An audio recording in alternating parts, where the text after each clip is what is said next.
introduce James, the chair of the e-learning specialist group from, well, I was going to say sunny Belfast, but it's probably not at the moment. No. All the best. Over to you, Thank you. James. Yeah. So, would you like to share your screen? yes, let me share it now. Say, share. Hold on. Let me just go straight here first. That's great. And yeah, here we are. This and then. And this. Okay.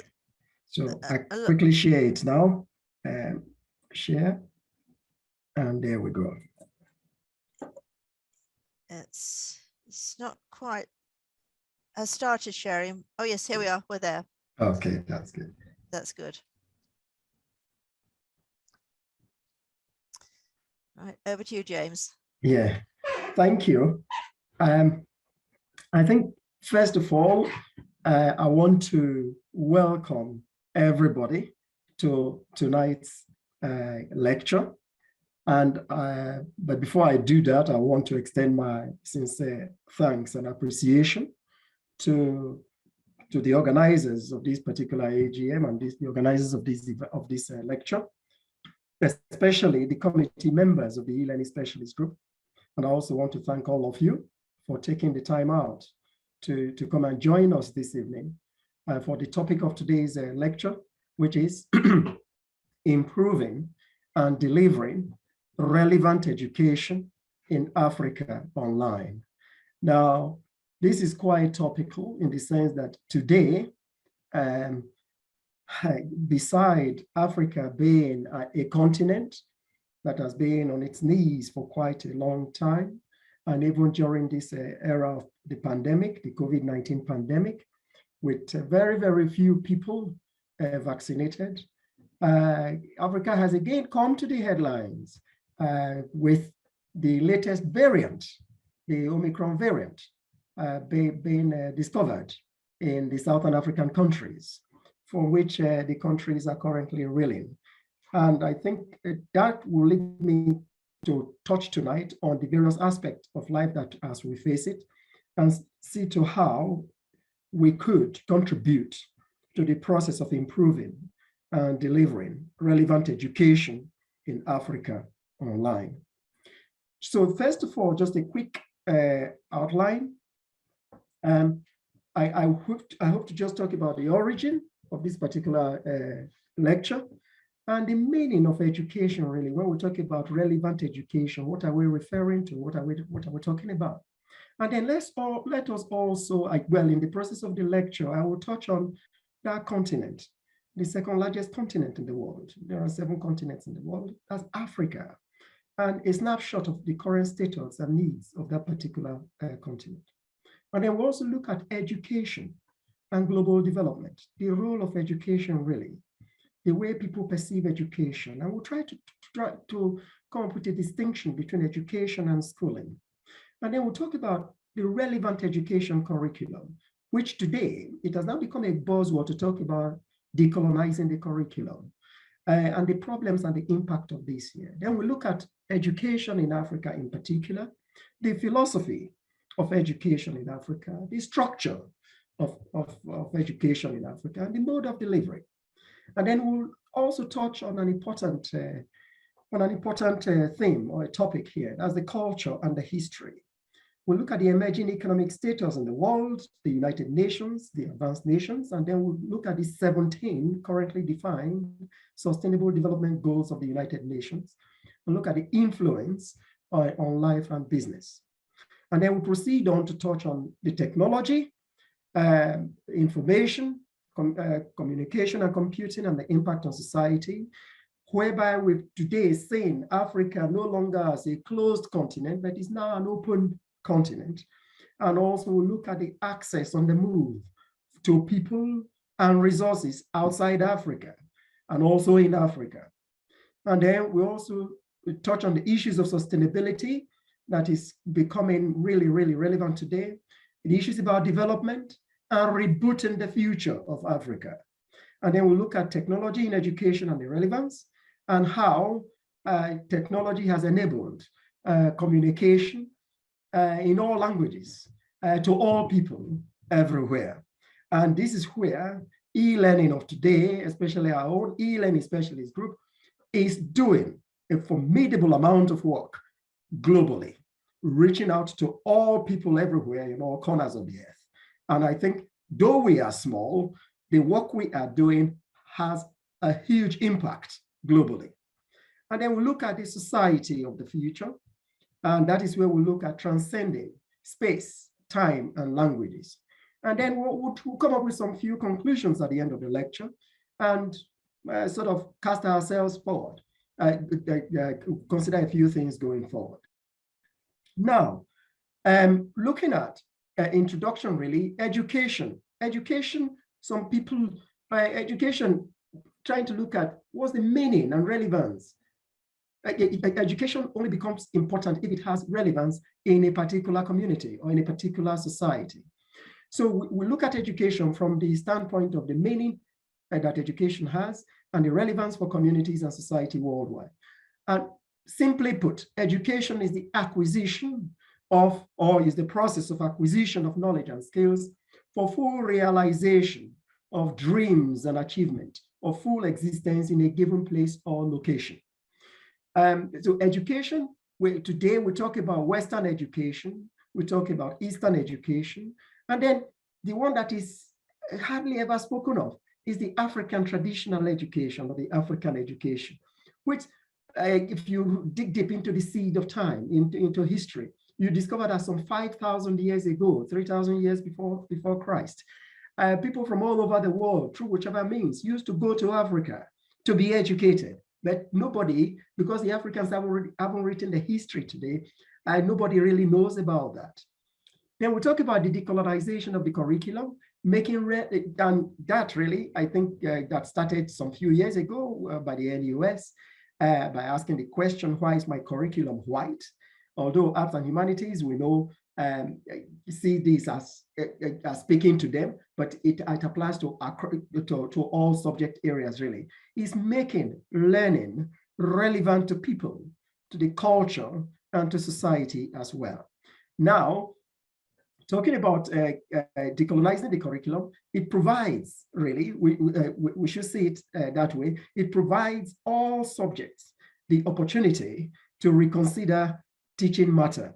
And this actually includes who is teaching, what the subject matter is that is being taught, and how it's being taught. Now let's just shed a little bit of light on Africa and the natural resources. Just to say, Africa is home to diverse sources of natural energy. That's both solar, wind, waves, geothermal, oil, gas, and other forms. And despite having access to this wealth of energy sources, that continent we call Africa is still referred to today as the dark continent, with little or virtually not enough power for electricity, water, communication, and other infrastructures necessary for economic development and sustained growth. And we just wonder why. Now, here is a picture taken above of all the continents in the world, showing electricity distribution at night. And you can see how virtually all of the continents appear to be well lit, but that of Africa is sparsely or hardly lit. The infrastructure and data centers, really, most IT infrastructures or most IT equipment used by entrepreneurs and firms in Africa appear to be power hungry. And I must confess to, I think until even now, apart from if you are using WhatsApp or current internet, trying to operate electronically in an African country is rather frustrating. Some years ago, I went to my country, Nigeria, and I tried to call back here or try to do a few things that I take for granted here. And when I got there, I had to pay through the nose for so many things. So I would just wonder why that is the case in Africa. And I know it took some years for some African countries to stop the dumping of some outdated infrastructural equipment in their countries. Now, the infrastructure in most data centers include the likes of the chillers, the power supplies, the storage devices, the fans, and even the network equipment that we know of. Now, touching on the important issue about energy use, greening, and even the climate change, we note that most developing countries, including Nigeria, have not a well-established e-waste management system for recycling of obsolete electrical and electronics products. The volume of used electronics is large and growing. And I think it's just, it might be, the truth is not really coming out. How many people, because most of these countries in Africa, they are highly populated, how many of these people are suffering from what kind of disease or the other? Because a lot of the obsolete equipments have actually been dumped in these countries. And it's shocking what the way even children will play in wastelands and things like that. And we look at, I don't know how many of us were actually able to participate in the recently concluded COP26 that happened in Glasgow here. You see some climate enthusiasts and some real, how will I put it? So some people that really care, real caring people coming forward to voice their concerns about how very little the bourgeoisies, you know, or the really affluent people, how they disregard the way we all in the world currently are treating the issue about the climate change. And I think it is something that affects Africa in a big way. Here are some snapshots just to make us visually appreciate some of the situations that some of us are faced with in the world, especially in Africa. Here is, you will see so many different things. And if you look at, even look at the plastics there, look at the 7-Up, the Coke, and so many different things there. And here we have the people. James, sorry, the slide hasn't moved on. The slide is still showing the introductions, no pictures. Oh, it's still showing the introduction. Oh, how come? Uh-oh. Let me.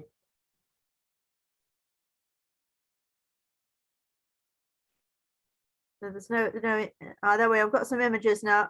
Just now we had images of rubbish. It's gone back to the starter one. Okay, it's gone to the, so are you not seeing, where is this here? Come on now.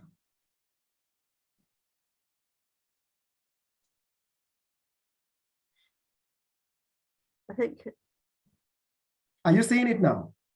I just see the first opening slide. Okay. You are seeing it now, okay? So no, all I can say is the opening slide. I think you'd be better off to have the ones at the side, so you can just click them on when you're ready. Okay, let me see. How come it's not showing the right thing? Let me see.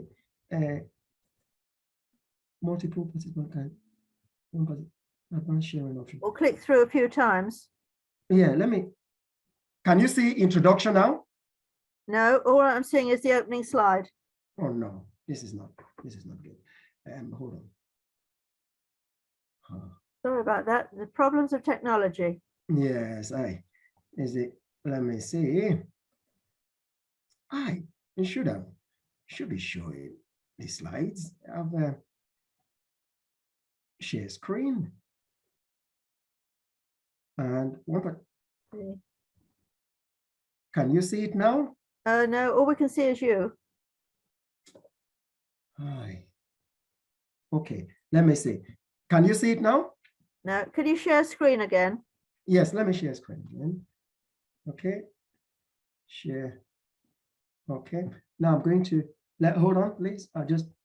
Okay, now share. Can you see it? Yes, we've got the world at night. Okay, the world at night. Okay, let me just, so this, can you see that now? Now we've got outline. Outline, okay, that's fine. I'll do something next. I'll just say, okay, can you see it now? Introduction, education in context, introduction, African natural resources. Okay, so this was what I was talking of before. So you didn't see this when I was talking about this? But no pictures. Okay. Okay, that's fine. Now I'll go to the pictures now. So as I was talking, these are the pictures, you know, about the slums. Okay, that's the slum. You can see the plastic, the 7-Up. Yes. Okay, that's fine. Okay. Now here are some African children in the midst of all the wastes there. Yes. Now we find some dead animals here, and nobody knows what must have led to the death of these animals. But here is somebody harvesting meat. And here we have a farm with, which has been carefully planted, a farm of crops, and drought has finished the crops. Now, this talks to the climate change that we oftentimes talk about. Considering energy demand, we look at the growth in primary energy demand in the new policy scenario, ranging from 2010 right up to 2035. Now, you can see how, that's the particular scenario or the situations when you consider the global energy demand increases by 1/3 from 2010 to 2035, with China and India accounting for 50% of the growth, okay? Now, the world energy sources, just to recap or just to refresh our memory, where if you consider it, the natural gas is account, for about 22.8 of world energy sources. The coal is 27.4, crude oil is 33.5, and then with the others as distributed. Now, where does the world get its electricity from? We know that a majority of it is got from the coal. That's 41%, which is why all the crying and all the shouting and all the protests and everything recently in the COP26 summit. The natural gas is 21%, hydro is 16%, nuclear is 14%. Now, if I really touch on the important issue here about education and global development, I like to use the story of Singapore here, and that is using the clip here.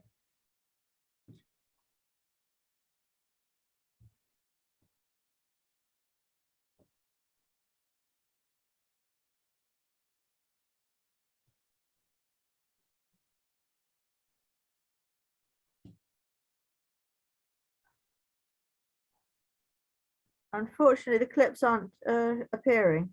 It's not appearing. No, I think you'll have to skip the. No, I think it's appearing now, I think. Yes. No. Are you seeing it? No. Eh? No, we can't see the video. Oh. But I'll put the video in the chat so people can in the pick it up chat. later. Okay. Okay. Okay. Or I'll put it. I'll send it out later on to people. Okay, that's fine. I'll move on. Okay. Now, the story about Singapore is Singapore as a country is one of the richest today in the world. They are turned around. Singapore hasn't got any natural resources or anything. Singapore sought its independence from Malaysia, and their main focus was on education. And today, they are highly developed and a very rich nation. Now, I ask the question, is the school system outdated? And what is the curriculum being implemented? Is the curriculum relevant? And that brings us to the issue about colonial curriculum, like the African case study, and also today, the push for decolonizing the curriculum. Now, talking about the education curriculum, we know that the curriculum really, that's what is being taught in the school, it could be defined as a framework for distribution of knowledge. And this curriculum should be aligned with notions of diversity and accuracy.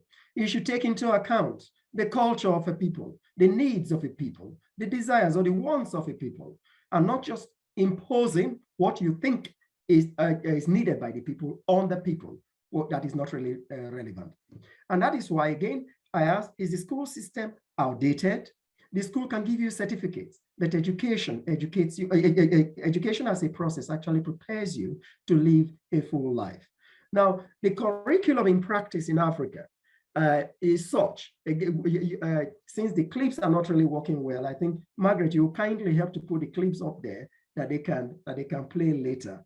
The curriculum in practice in Africa is such that whatever, even if you look at, when you look at the exam boards being taken by some African schools, they are the Oxford and Cambridge exam boards or some American exam boards and so on and so forth.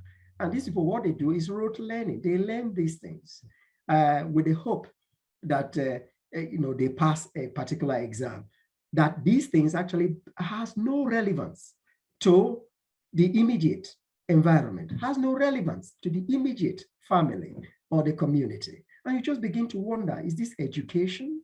Is this the way education should be? Now, the current colonial or inherited curriculum is characterized by its unrepresentative, inaccessible, and privileged nature.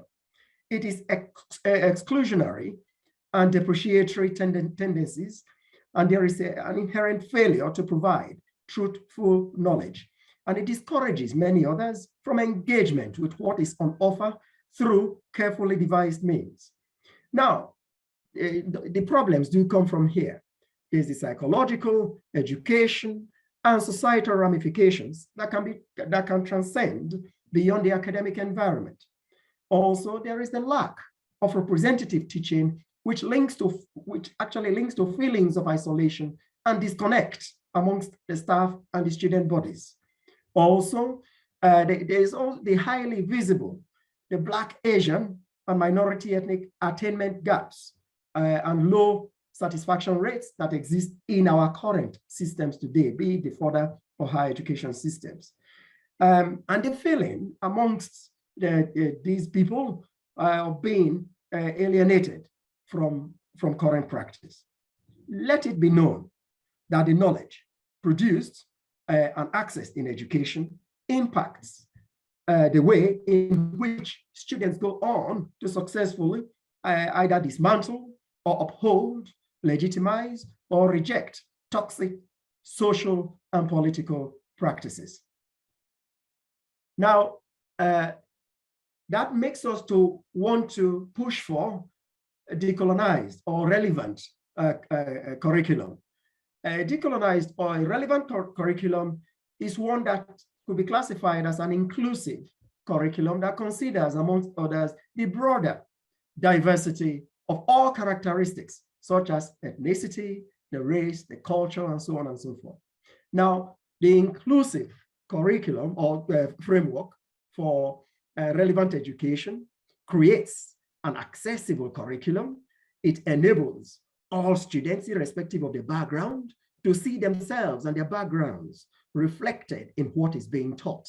It also equipped students with the skills to positively work in a global and diverse world that we now live in today. What are the benefits and the results of this here? Such benefits includes, well, it helps to improve the experience, the skills, and the attainment of all students, irrespective of their background, that are able to participate fully and achieve learning targets at equal rates. Also, a relevant curriculum for a relevant education reflects the cultural and the social backgrounds of all students and helps students with access to shared knowledge. And it helps students to improve reflective practice and collaborative learning, which from our educational research shows is the best form of learning. Now, quickly, I want to shed light on the world today and Africa. There is an acknowledgement all over the world today of the success and achievement of personalities and diversity in languages, culture, exploring the challenges, examining the opportunities, and outline the possibilities and roles of education in rebooting a useful future, taking cognizance of different careers and professions in our society, following the rapid advancements in technology that should enable proper education. Now, this year, really, 2021, marks the beginning of the third decade of this 21st century. Technology, I must say, and e-learning in particular, that's especially e-learning, is a tool that has helped to meet the challenges brought about by different unfortunate circumstances, be they natural or man-made disasters, as well as global health, namely the COVID-19 that we are currently experiencing. We now live in an era of globalization. The world has been made small, easy to see, easy to hear, easy to communicate with one another, and also to interact seamlessly with one another. The mobile phone, the internet, that is the web, makes us all equal players on what we can comfortably say is a global stage. However, there is the big challenge of digital divide and the digital literates and those who are not. We have a choice to be either passive or active in life. We can either stand aside and watch the world, the divided world, struggle along, or we take part, join in, and play our various roles in order to make the world an equal and useful world for everyone. There are some key questions here that I want to throw at us and for us to consider, and consider passionately too. What is education? What is culture? And what is technology? Do we just say these words without fully appreciating or knowing what they really and truly mean? As a people of African descent in the world, from where have we come and where are we going?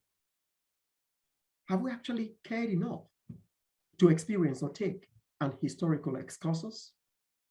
What role and potential has education, technology, especially computing and IT, on society? And in that regard, I want us to consider the transition from being closed to being open, from having access on the move to people and resources inside and outside Africa. And also, how is the future being rebooted for Africa as a continent? What makes for sustainable development whilst ensuring viable continuing personal and professional development and economic growth in the face of current globalization for people of African descent? Now, in order to attempt to answer some of these questions, I will say that what is education, culture, and technology? Education is a systematic training and instruction, especially of the young in school, college, and so on. It's the knowledge and abilities, the development of character and mental powers resulting from such training. Also, it is important for us to distinguish between education and schooling. As I said, schooling enables you to have certificates, to be certified as being able to do something or as having known something. Whereas education is something that prepares you to actualize or realize your full potential in life. Now, for culture, simply defined, we say is advanced development of the human powers, the development of the body, mind, and spirit by training and experience. It is the evidence of intellectual development, expressed in form of arts, science, and so on in human society. We can also define or describe culture as being the state of intellectual development among a people. Particular form of intellectual development, we can say it's a primitive culture, or a civilized culture, or an advanced culture, or a developing or underdeveloped culture. And we can also describe culture as all the arts, beliefs, social institutions that characterizes a community or a race, or a way of cultivating the rearing of bees, as some people will say, or the growth of bacteria, as the biologist or the medical profession will say. Technology, on the other hand, we can describe or define as the study, the mastery and utilization of manufacturing and industrial methods, the systematic application of knowledge to practical tasks in industry whether at work or even at home. Now, I want to, at this point, sort of touch on Africa. Let's refresh our mind about that continent called Africa.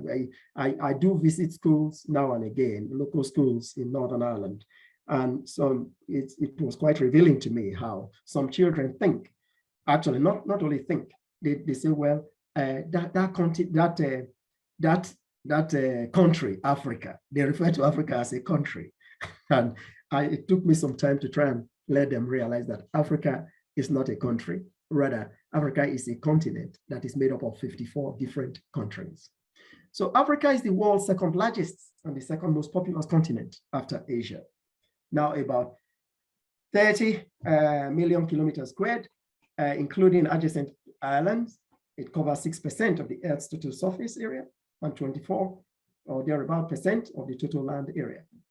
With about 1 billion plus, that's 1.2 if we wanted to be precise, in 54 countries, it accounts for about almost 15% of the world's human population. Africa is a resource-rich continent, but all its countries are still classified today as developing nations or emerging economies. So putting it in context, Africa is bigger than USA, Canada, and India combined in terms of land space. Okay. Now, if we look at the African nations, they are shown in this illustration. 48 countries share the area of mainland Africa plus 6 island nations. And just as I've stated, it's the second largest continent in the world with a population in the region of say 1.2, 1.3 billion. Now, important features about Africa. The highest mountain on the continent is called Mount Kilimanjaro, with the highest peak of about 5,895 meters. Then we also have the world's hottest, well, Africa is the world's hottest continent with deserts and drylands covering 60% of land surface area. There you are, Africa is home to the Kalahari, the Sahara, and the Namibia, and that's the Namib deserts. Then we'll talk about the Nile, that's the River Nile, which is the longest river in the world, covering a total distance of about 6.6, that's 6,650,000 kilometers, and passes through 11 countries in the continent. And just a point for us to note that the Sahara is, the Sahara in Northern Africa is the largest hot desert in the world. Now, education, communication, and networking. The spoken languages, we have around 2,000 different languages that are spoken in the African continent. South Africa alone has 11 official languages. And I would say the country called Nigeria has over 380 different languages, okay?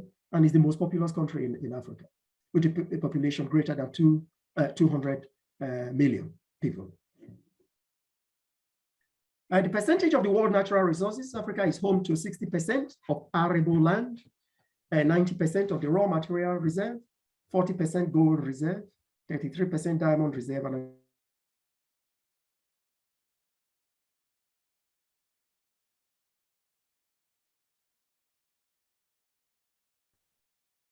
James, you seem to have stopped.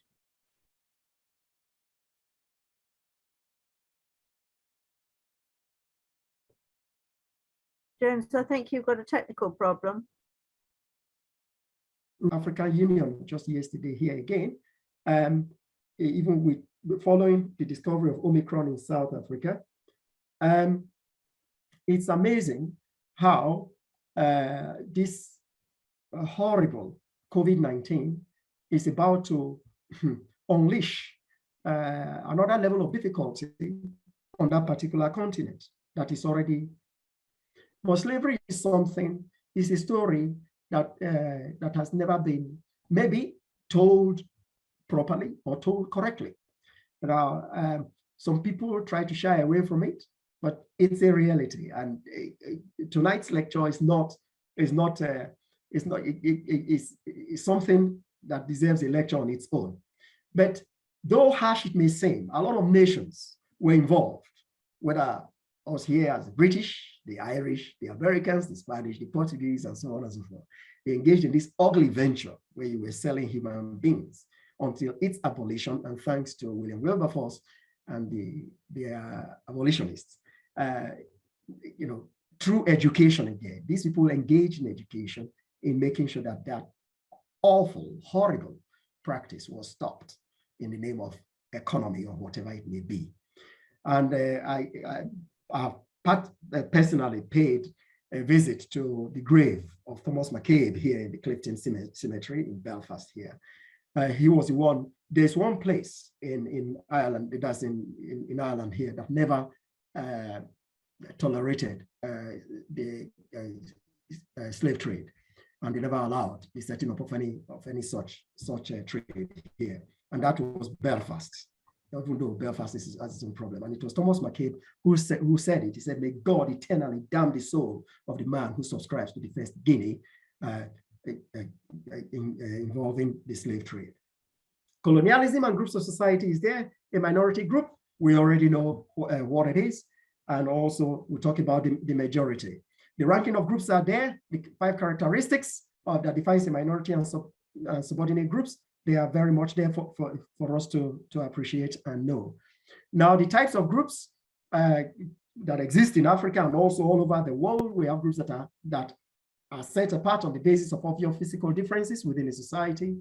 And what's obvious is relative to the group or the society. Then we also have the ethnic groups, we have the religious groups, we have also the gender groups, as well as other subordinate groups, depending on the classification. Does race actually matter? Yes, it does. We talk about the Black race, the Asian race, the different types of races. But in the words of Bob Marley, the musician, he says, well, there is only but one race. That's the human race. But it's okay. That's the world we live in. We've got to accommodate it. And it's only through the process of education that we come to realize what this thing actually stands for, especially as it relates to Africa. The African history and racism and education. Again, I have some clips here, which, because the clips are not working well, there is no way I can show it to you here tonight. Unless, Margaret, do you think we can attempt to show it? Because it really is supposed to have shown something. We could try one. Okay, let me try this. Let me try this here and see if it works. Otherwise, if you pass send me the slides afterwards, we'll put them up on the website and people can then just download them and look at them in their own time. Okay. Yes. Is it showing? No. No. I think you have to go on to the next slide. Oh, it has gone on to the next slide. Okay. Okay.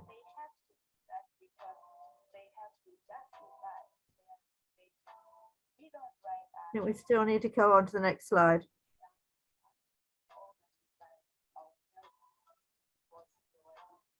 And while James is doing that, if anybody haven't put where you are geographically in the chat. Okay, so I'll stop the video then. Yeah. Okay, so anyway, these are the clips. I have 2 clips there, one on the African history and one on racism and education. Now, the social construct of race is socially speaking, what race stands for, the classification, depending on the people, the label, and so on and so forth. And then the issue about racism is there that stares us in the face almost every day of our lives, and which we have to deal with. And we cannot really deal with these issues through using the vehicle of education, using the means of education. Education has a monumental role to play in the development and sustenance of the people and society. The current practice, as I said before, in education, the next clip would have actually helped us to paint a clear picture of what I was trying to say here, whereby someone seeing a vehicle being pushed, some people were trying to push a vehicle down the hill, no driver on the driver's seat. And as they were going on, there was this this man walking towards this vehicle without a driver and seeing on a hill, and the man felt worried and said, whoa, I better stop this. And the man rushes, tried to stop, use force to stop the vehicle, couldn't stop the vehicle, and then saw a block, that's a piece of a brick, picked the brick and stopped the vehicle. And after stopping the vehicle, he looked inside, and really there was nobody sitting on the driver's seat. And the man then decided to walk on. But as he was walking on, he saw a mixture of both black and white and different people pushing this vehicle down the hill. These people were pushing the vehicle down the hill. And this man looked at it and said, whoa, he dare not tell the people that he was trying to help. So all he had to do, without uttering a word, he ran away and left these people trying to push this vehicle over the brick that he has put on the way. So that is the claim that was there. So most of us trying to use education as a means to educate people, let us quickly look at how relevant that help is. Is it really a help or a hindrance? Okay, that man who thought he was helping actually posed a hindrance for the people who were trying to push the vehicle down the hill. So the role of education is there for us to see. There's the higher education institutions. I always say higher education institutions or universities, they are knowledge factories. That is where knowledge is manufactured, okay? And knowledge becomes products or services that are sold to the community. Higher education institutions are where you produce, people buy into knowledge and the skill to govern, to go into industry and produce things and do a lot of things. Now, when we take a look at what is happening in African higher education institutions, it really beggars belief, whereby someone, an ID challenge. There was we had a conference of professors recently in an African country, well, some few years ago, and I challenged my fellow professors, and I said, some of you here are engineers. They say yes. Mechanical engineers, automotive engineers, aeronautical engineers, and they say yes. I said, well, I just wonder how many planes you have actually produced or actually helped to fix. And they said, no. I said, okay. I'm only asking a question here, and so things are like that. So we need to understand the role of higher education and the kind of education, higher education that is being provided in Africa. Some people may take offense sometimes, but no matter how nicely you want to put it, I think those of us who are in Africa in the education system need to really wake up to our responsibility. And I think that is what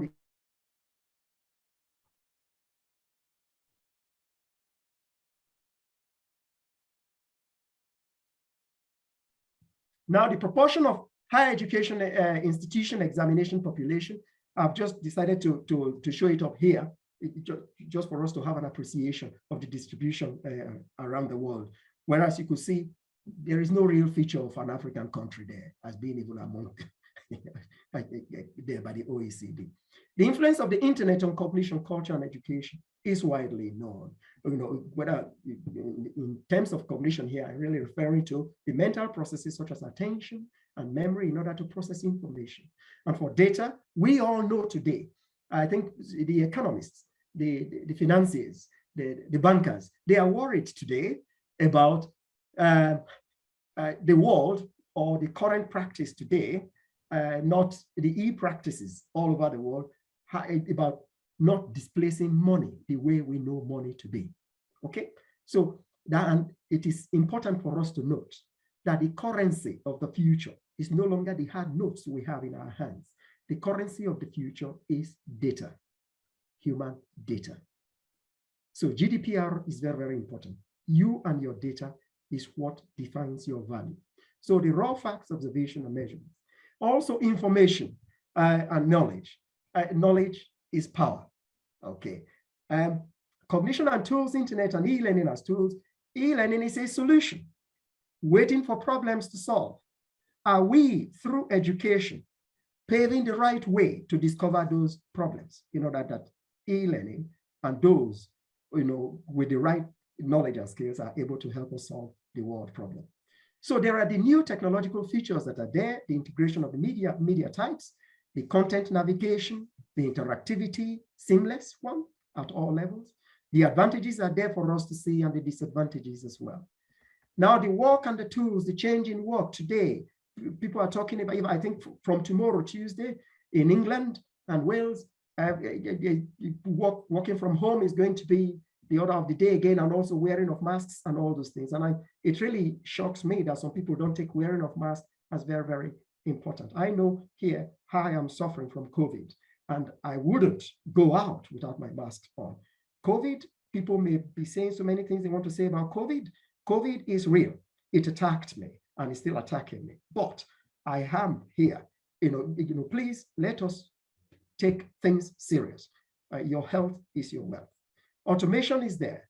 Conceptual age, the Web 2 technology and human interaction management and filters. The Education Bloom's taxonomy is there for us to consider. Tonight's lecture, time will not allow me to go into to delve into details of the Bloom's taxonomy, but I believe it should be bread and butter for most of us who are serious researchers and practitioners in the field.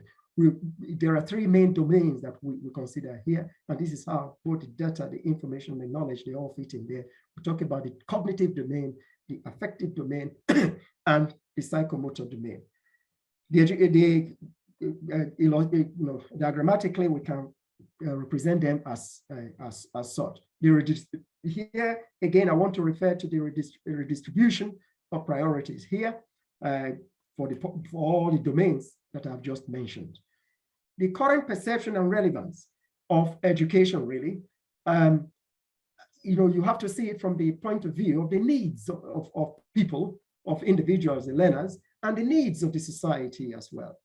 And hence I ask the question, what is the school curriculum being taught? How does that differ from what education has to offer? And again, the video clip that I have there, the slides will be made available if you download them, and you're able to, you see here how a Ugandan, philosopher was being quizzed on the idea of the curriculum, and the Ugandan philosopher interpreted things from the African education point of view, and he said the curriculum being taught in schools in Africa, they are the curriculum of remembering, and not curriculum of knowing and accepting things the way they are. So the new approaches to education should be one that promotes collaborative cross-cultural project work, not just memorizing things. It should be one that is situation-based, that values situation-based understanding and analysis of information, whereby you are disassembling problems with no initial solutions and allowing people to learn it through discovery, to come in and actually discover a true knowledge and true skills. And it should also be such that promotes visualization and presentation of data in whatever way, shape, or form.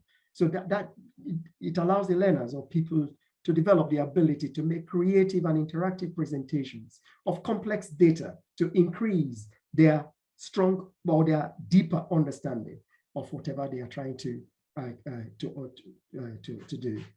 Now, next, I touch on the really important theme of sustainability and development.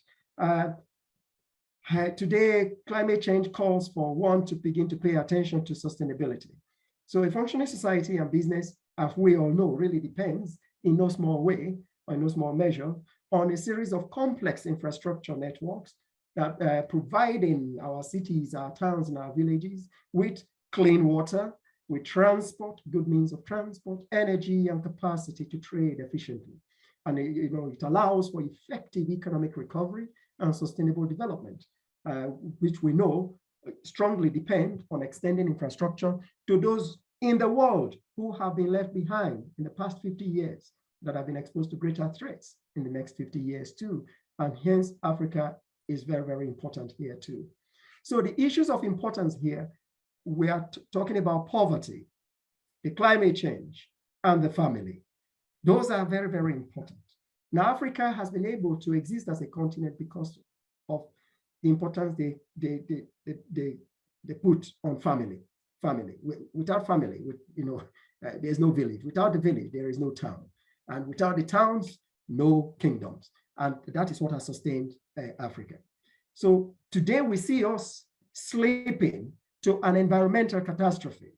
And with 1 billion without access to safe water, 1.6 billion without access to electricity, over 2.5 billion without safe sanitation, 1 billion without telephone services, even though we have the mobile phone and the smartphone, and 1 billion without all-weather roads, it is real catastrophe. And today, people are running away from the rural area to the urban areas. So we talk about population increase as well. So the world population is becoming more urbanized. 60% it is expected to be in about 4 years' time, or about 3 years' time, actually, because this is November now. And the greatest effect in lesser developed countries, that's what we are going to be seeing. In 2003, the world population was of the order of 5 billion, split 3 billion rural and 2 billion urban. By the year 2025, in 4 years' time, it is estimated that we will now have 6.6 billion people, with the distribution being 3 billion rural and 3.5 billion urban. Now, the urban growth is a combination of endogenous growth and rural migration. Now, most will be accommodated in urban slums. Just if you cast your mind back to the earlier picture I showed about children. Okay. Now, the shadows of poverty is there. We all know, we all know the shadows of poverty here. There is increased poverty, both absolute and relative. Much of the population out with the official economy, with the consequent loss of taxation. There's the marginalization, lack of trust in institutions. Like today, we see protests and burning down of cars and houses and everything, as we will oftentimes see even in America. And the need to rebuild trust is there for the government and the people. Partnerships is vital, whether it's the PPP and the need for land reform. Now, developing and rebooting the future then becomes the key issue that we need to consider here. Now, this is a point I'd like to put across to everybody here, please, that we are never free and secure until those around us, until all our neighbors are free and secure. And I'll use a very, very hot, well, a very, very hot, but very sensitive topic. Let's look, for example, let's look at the case about the immigration, okay? People from Libya, people from Syria, people from the troubled parts of the world, struggling to come and join us here. They will use whatever means possible. So because they believe, all of us here, you and I, they believe we are living in heaven on earth. And there is that tendency, the instinct, the survival instinct that exists in all human beings to go towards where there is food, to go towards where there is safety, to go towards where there is proper education. So it is important for us to note, we are never free and we are never developed and secure until those around us are free, developed, and are secured. The people of the world cannot be free until Africa, and I will say this, until Africa and the rest of the poor nations in the world are free. However, there is hope. The future is bright. Education remains a tool that it is a tool that nobody can destroy, no matter how. Education as a fundamental human right, as defined by the United Nations, as a process, provides the firm ground on which to stand and claim the freedom, working with one another to serve humanity and the world. And this is where the e-learning strategies group, the e-learning specialist group is really playing a crucial role here, in that whether it's the conference for next year or the previous conferences, you offer it free to everybody, and you make it so good. It's wonderful. We must stop competing with one another, but go out of our way to support each other both here and at home. Let us replace that word competition with the word collaboration. In the words of Frank Bookman, he said, there is enough in the world for everyone. If we care enough and we share enough, there will be enough for everybody, everywhere. We must unlearn the bad habits we have been taught and learn and practice the good habit of helping one another. A light exists and radiates or shines, not for itself, but for others to see and move around. Human beings are the light. We are the light of the world. Education is the vehicle, and e-learning is the fuel for that vehicle. The future of Africa in the world is a promising one, a great and bright future. Reaching out then to Africa, there are the prerequisites for development I want us to try and note.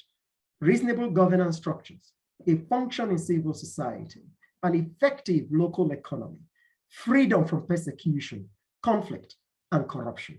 And the access to energy, it is important to help Africa meet its development needs. The continent needs energy. Africa economies cannot develop without access to ample, reliable, and affordable energy. Lack of energy security feeds into a cycle of poverty, as we've already alluded to.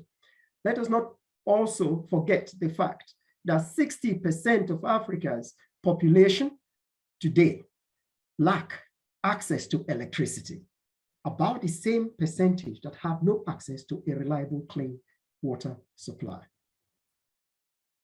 Now, access to water, the 2 billion people worldwide still lack safe drinking water.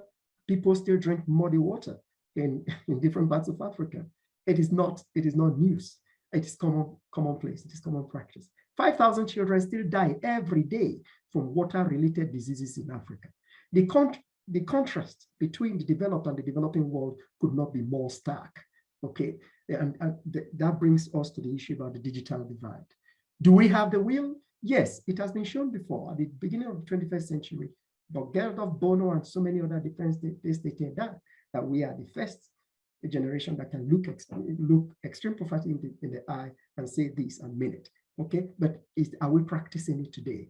Okay, the education curriculum contents and the relevance have got to be made to be, to be really meaningful, and let people truly learn, not just memorizing, and let people learn to solve their immediate problem. Not learn to build or to not learn about an aeroplane that they may not even see in their lifetime. Rather, let them learn how to make their feet stronger, eating good food, and so on and so forth. So let's recognize the needs, the desires, aspirations, expectations, and plan for a sustainable future. Now, here I will say, I ask a question. Have you got the freedom, the time, and the resources to use now and in the future? Also, are you networked and communicating with one another to keep your communities, the state and society here and abroad alive and kicking well? E-learning is doing that for us. And the e-learning specialist group, with the committee members and all the members spread throughout the 51 countries in the world, they are there to help you as vehicle to make sure that this actually is, that we are walking the walk just as we are talking the talk. Making poverty history. The SDGs, the 17 Sustainable Development Goals of the United Nations, need the delivery of effective infrastructure and the vision, the capacity, and the skills, and the engineering partnership to deliver it. How do we ensure the delivery of justice, really? This reminds me of Desmond Tutu's statement. He says, if you are neutral in situations of injustice, if you and I, as educators, are neutral and we refuse to do something about something, it means we have chosen the side of the oppressor. Okay, so it is not just talking about it, but doing something about it. And that is why, with confidence today, with great effort from the likes of Margaret and the committee members of the e-learning specialist group, I am happy that the e-learning specialist group is actually delivering it through that vehicle of e-learning, of e-learning. Now, also, there's the disparity, the inequality, the environmental justice that that we need to work for and really achieve within communities, within countries, between countries, across lifestyles, whether it's the urban and rural, artisan, or professional. And also the state we are in today, that's the COVID-19 pandemic, and whatever is developing into with the Omicron that has just been discovered some few days ago now. Then the climate change with the COP26 that have just seen its conclusion in Glasgow, that's a week or two ago, and a global economic recession that is yet to come. It's inevitable. It's going to happen. We can be sure it's going to happen. Now, the 21st century has its challenges. It's a perfect storm. Okay, in the words of John Beddington, the urbanization, the population, the food security, the poverty alleviation, energy demand, the climate change, water demand, counter-terrorism, the infectious diseases, just as we have alluded to, and the issue about biodiversity. All these are the perfect storm. That with which we are faced. Now, there is the issue about the time. In some African countries, towns and villages, major cost-effective means of transport is still the bicycle. Okay, it is still the bicycle. The roads are not there. The cars are not there. Even though some of us are now talking about moving to electric powered cars, no longer using petrol or diesel. Okay, so here is a clip of a man with his entire children, up to about 7 of them on one bicycle, taking them in the early morning time to school. But again, I couldn't where the clip is not showing, but I think you will have the opportunity to go through it. And then also, here is a child. I say the child is here, is a legend, going home in the evening after he was sent to buy sugar in the morning. The family attached so much importance to sugar. How will I put it? A special thing to have sugar. So they send the child in the morning to go and buy sugar, and the child has to trek so many miles to go and buy sugar. And the child only had to return in the evening after spending the whole day going to buy a packet of sugar. But you see how happy that child is.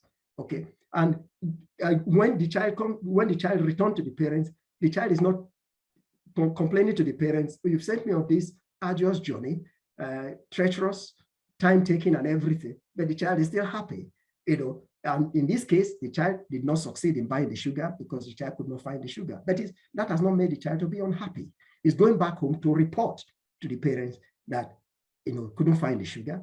But there is a process that the child has gone through here, and that is the African traditional education process. Paying attention to what your parents say, doing as you've been advised, going to buy something and coming home. And yet you still see the big smile on the face there. Now, also, James, I'm sorry to interrupt you for a moment. Yes.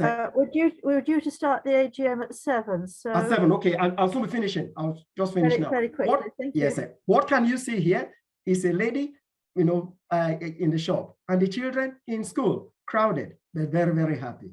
The evidentiary hearing about the global issue, 4 headlines there: the education, training, mobilizing youth, appropriate structures in the industry, and equitable standards to be put in there, and a high level of issues.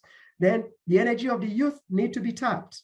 A focus on building engineering capacity in Africa needs to look at things from the educational, professional, and organizational standpoint. The sustainable development and the education process. Here I want to refer you not to all the time think about the content, not shoving more materials for people to learn, but also you need to consider the relevance of the content and the process as well. Bring everyone along with you. The problems facing the emerging economies, they are numerous, and they are listed them there.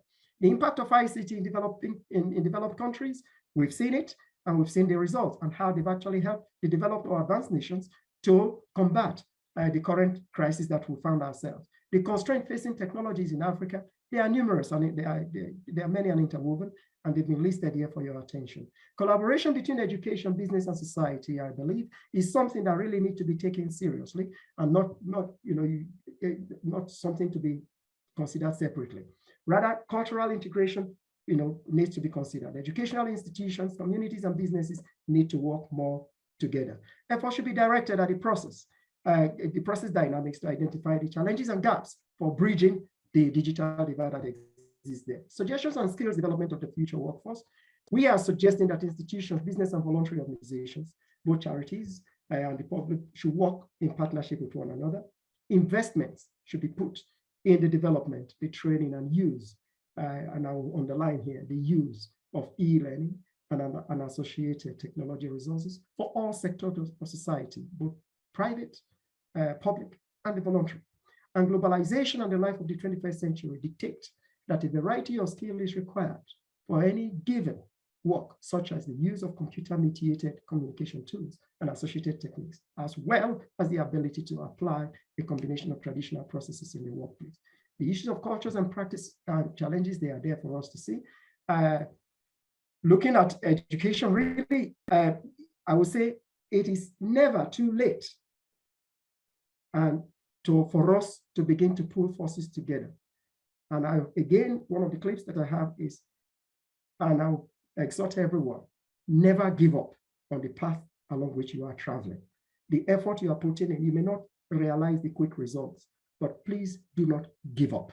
The results, the good things don't come easy. Now, finally, in conclusion, we note that education, culture, and technology, with particular reference to e-learning, have impacted society in various ways, positively too. Individuals and organizations, knowledge and skills for engaging and interacting with others are crucial for progress in whatever way, in any community or society. The written and oral traditional cultures are different approaches to education. It's not only what is written that has to be used for education. Be this the Western, Eastern, or the African traditional education, which today technology has helped to highlight. The drive for sustainable development by people and society can be achieved if education, culture, and society and technology are correctly engineered, understood, and applied to improve life and community. And I will say there must be engagement at all levels of education by all authorities with improving and delivering of relevant education in Africa and the world over. The challenges of racism must be addressed. It must be tackled head on and resolved. This would allow a focus on issues of development and progress. Learning online or e-learning is shown to be a solution waiting for problems, even in times of emergencies, such as the current COVID-19 pandemic. However, digital divide is an area of concern that must be dealt with by relevant authorities if its full potential is to be realized and actualized. The future of Africa is bright. Education could be used as a vehicle for rebooting the future, for reaching the goals and attaining individual and community success and growth. So going forward, finally, making the curriculum relevant. The curriculum to some may be inspiring or irritating. To many, it brings about the difficult issues of racism and the fragility associated with the perception of human as either white or Black. As academics and for everyone in education, we must at all times question what we know and how we know what we know. Conversely, we must also question what we do not know and why we do not know what we do not know. This requires radical change. In particular, it requires academia to face up to and confront the discomfort of selected class privilege, to radically rethink what constitutes knowledge and skills. Getting more African scholars into academia and working with them is critical. Working together as one, we can aspire and to inspire. We can successfully work to achieve creating relevant curriculum, which is inclusive and one that truly leads to the provision of useful education for all. Thank you very much for your attention, and sorry for the time that I have taken. Thank you very much, James. That was fantastic.